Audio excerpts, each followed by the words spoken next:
Dibujo del natural. Para el artista dibujar es descubrir. Y no se trata de una frase bonita, es literalmente cierto. Es el acto mismo de dibujar lo que fuerza al artista a mirar el objeto que tiene delante, a diseccionarlo y volverlo a unir en su imaginación.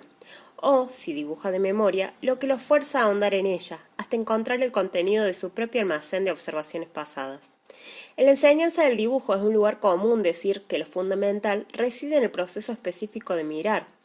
Una línea, una zona de color no es realmente importante porque registra lo que uno ha visto, sino porque le llevará a seguir viendo. Siguiendo su lógica a fin de comprobar si es exacta, uno se ve confirmado o refutado en el propio objeto o en su recuerdo.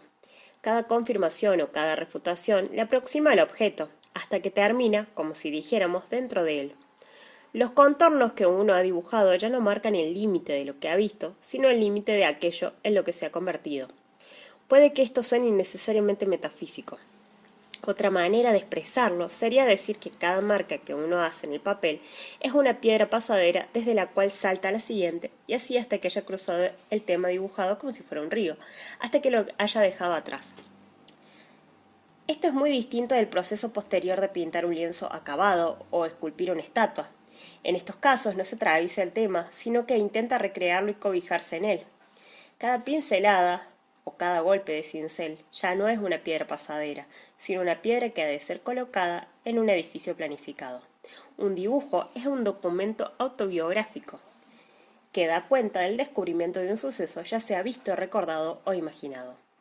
Una obra acabada es un intento de construir un acontecimiento en sí mismo. Es significativo a este respecto que solo cuando el artista alcanzó un nivel relativamente alto de libertad autobiográfica individual empezaron a existir los dibujos tal como los concebimos hoy. En una tradición hierática anónima no son necesarios. Debería tal vez indicar aquí que estoy hablando de dibujos de trabajo, aunque estos no siempre se hacen para un proyecto específico. No me refiero a dibujos lineales, ilustraciones, caricaturas, ciertos retratos o ciertas obras gráficas que pueden ser productos acabados por derecho propio. Varios factores técnicos amplían con frecuencia esta distinción entre dibujo de trabajo y obra acabada. El mayor tiempo necesario para pintar un lienzo o esculpir un bloque, la mayor escala del trabajo, el problema de tener que manejar simultáneamente el color, la calidad del pigmento, el tono, la textura, el grano, etc. En comparación, el lenguaje taquigráfico del dibujo es relativamente sencillo y directo. No obstante, la distinción fundamental se encuentra en el funcionamiento de la mente del artista. Un dibujo es esencialmente una obra privada, que solo guarda relación con las propias necesidades del artista. Una estatua o un lienzo acabado es esencialmente una obra pública expuesta que se relaciona de una forma mucho más directa con las exigencias de la comunicación. De esto se puede deducir que, desde el punto de vista del espectador, existe una distinción equivalente. Frente a un cuadro o una escultura, el espectador tiende a identificarse con el tema, a interpretar las imágenes por ellas mismas. Frente a un dibujo, se identifica con el artista e utiliza las imágenes para adquirir la experiencia consciente de ver como si fuera a través de los ojos de éste. La experiencia de dibujar. Cuando miré a la página en el blanco de mi blog de dibujo, percibí más su altura que su anchura. Los bordes superior e inferior eran los importantes, pues en el espacio comprendido entre ellos tenía que reconstruir el modo como él se alzó del suelo o, pensándolo en el sentido opuesto, el modo como estaba pegado al suelo. La energía de la pose era ante todo vertical. Todos los pequeños movimientos laterales de los brazos, el cuello girado, la pierna que no soportaba su peso, guardaban relación con esa fuerza vertical. Al igual que las ramas que cuelgan o sobresalen, lo hacen con el eje vertical del tronco. Era eso lo que tenían que expresar mis primeras líneas. Tenían que hacer que se mantuviera como un bolo, pero al mismo tiempo tenían que dar a entender que, a diferencia de un bolo, era capaz de moverse, capaz de volverse a equilibrar si el suelo se inclinaba, capaz de saltar y mantenerse unos segundos en el aire contra la fuerza vertical de la gravedad. Esta capacidad de movimiento, esta tensión irregular y temporal de su cuerpo, más que uniforme y permanente, tendría que expresarse en relación con los bordes laterales del papel, en relación con las diferencias que hubiera a cada lado de la línea recta que va desde la base del cuello hasta el talón de la pierna que soportaba el peso. Busque las diferencias. La pierna izquierda soportaba su peso y, por consiguiente, esa parte del cuerpo en segundo plano estaba tensa, ya fuera recta o angular. La parte derecha, la que está delante, estaba comparativamente más relajada, más suelta. Líneas laterales arbitrarias corrían transversales a su cuerpo desde las curvas a las aristas, como los arroyos corren desde las colinas hasta las angostas torrenteras del acantilado. Pero no era así de sencillo. En la parte relajada del cuerpo, que está delante, el puño estaba apretado y la dureza de los nudillos recordaba la línea rígida de las costillas del otro lado, como un montón de piedras en las colinas que recordaba los acantilados. Entonces empecé a ver de otra manera la superficie blanca del papel en el que iba a dibujar. Dejó de ser una página limpia, lisa, para convertirse en un espacio vacío. Su blancura se transformó en una zona iluminada, opaca, por la que uno podía moverse, pero no ver a su través. Sabía que en cuanto dibujara una línea en ella, o a través de ella, tendría que controlarla, no como el conductor de un coche, de un solo plano, sino como un piloto en el aire, ya que el movimiento era posible en las 3 dimensiones. Sin embargo, cuando hice una marca, en algún punto por debajo de las costillas en el primer plano, la naturaleza de la página volvió a cambiar. De pronto, la zona de luz opaca dejó de ser ilimitada. Lo que había dibujado cambió toda la página. Del mismo modo que el agua de una pecera cambia en cuanto metes un pez en ella. A partir de ese momento uno ya solo mira al pez. El agua pasa a ser simplemente la condición de su existencia y la zona en la que puede nadar. Pero entonces, cuando atravesé el cuerpo para marcar el contorno del hombro en segundo plano, ocurrió otro cambio.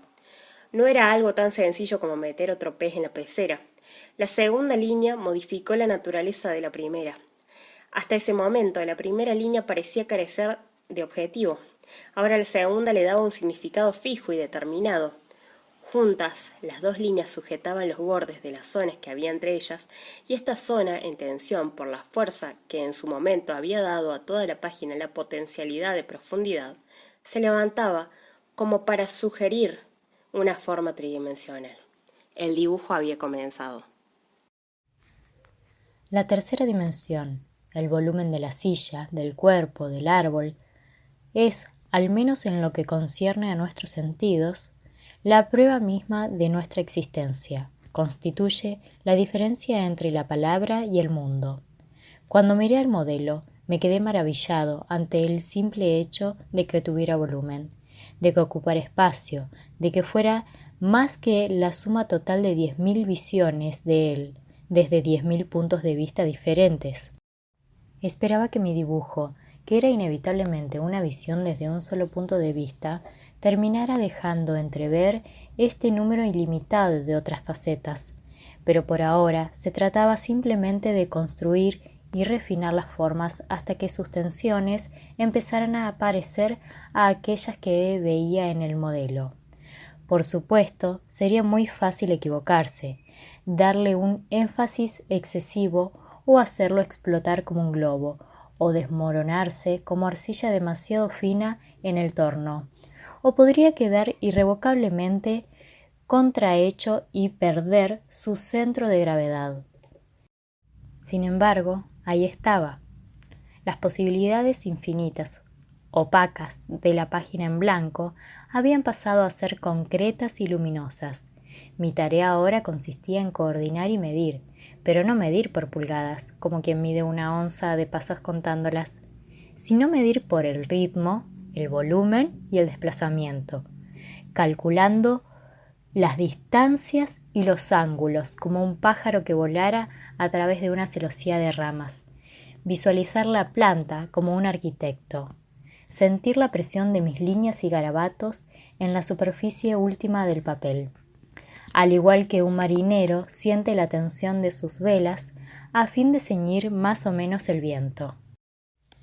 Juzgué la altura de la oreja en relación con los ojos, los ángulos del retorcido triángulo formado por los dos pezones y el ombligo, las líneas laterales de la espalda y las caderas, que descienden hasta que terminan encontrándose, la posición relativa de los nudillos de la mano en segundo término, casi en línea recta con respecto a los dedos del pie, también en segundo plano. Sin embargo, no solo buscaba proporciones lineales, los ángulos y las longitudes de estos torsos de cordel imaginario extendidos entre dos puntos, sino también las relaciones de los planos, de las superficies que retrocedían y de las que avanzaban. Del mismo modo que, al contemplar los tejados dispuestos al azar de una ciudad sin planificar, uno encuentra ángulos que retroceden de idéntica manera en los hastiales y buhardillas de casas muy distintas, de modo que si extendiéramos un plano determinado a través de todos los intermedios, terminaría coincidiendo exactamente con otro. Así también encontramos extensiones de planos idénticos en diferentes partes del cuerpo. El plano que desciende desde la boca del estómago hasta la entrepierna coincide con el que va hacia atrás desde la rodilla en primer plano hasta el abrupto borde exterior de la pantorrilla. Uno de los suaves planos interiores, muy por encima del muslo de la misma pierna, coincidía con el pequeño plano que se extiende hasta el contorno del músculo pectoral en segundo plano y lo rodea. Y así, mientras que cierta suerte de unidad iba tomando forma y las líneas se acumulaban en el papel, volvía a ser consciente de las tensiones reales de la pose, pero esta vez de una forma más sutil. Ya no se trataba de darme cuenta de la posición vertical dominante. Me había enredado más íntimamente con la figura. Hasta los hechos más pequeños se habían hecho urgentes y tenía que resistirme a la tentación de darle énfasis excesivo a todas y cada una de las líneas. Entré en los espacios rehundidos y di prioridad a las formas que se aproximaban.